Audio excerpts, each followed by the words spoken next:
ఈరోజు మనం మాట్లాడుకున్న టాపిక్ సిఓపిడి. హలో అండి, నేను డాక్టర్ ప్రశాంత్, ఎండి పల్మనాలజీ, మీ lung care specialist, Arushi hospital, Warangal.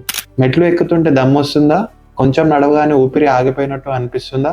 వయసు వల్లనే అని అనుకొని లైట్ తీసుకోకండి. సిఓపిడి అంటే మన లంగ్స్ మెల్లిమెల్లిగా డ్యామేజ్ అయ్యే డిసీజ్. దీనివల్ల మన ఎయిర్వేస్ ఇరుకు అవుతాయి, ఇంకా గాలి బయటికి రావడం కష్టం అవుతుంది. Most common reason smoking. ఇవే కాకుండా కట్టెల పొయ్యి, దుమ్ము, ధూళి, పొల్యూషన్ ఇవి కూడా కారణాలు అవుతాయి. మొదట్లో మెట్లు ఎక్కుతుంటే దమ్ము వస్తుంది, కానీ ట్రీట్మెంట్ తీసుకోలేదనుకోండి, కొన్ని సంవత్సరాల తర్వాత ఇంట్లో పనికి కూడా చాలా ఇబ్బంది అవుతుంది.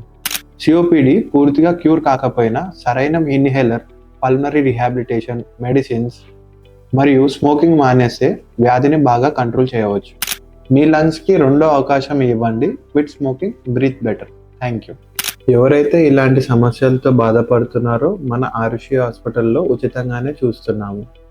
మీకు కానీ మీకు తెలిసిన వాళ్ళలో ఎవరికైనా ఇలాంటి సమస్యలతో బాధపడుతున్నారో వాళ్ళకి ఈ విషయాన్ని షేర్ చేయండి.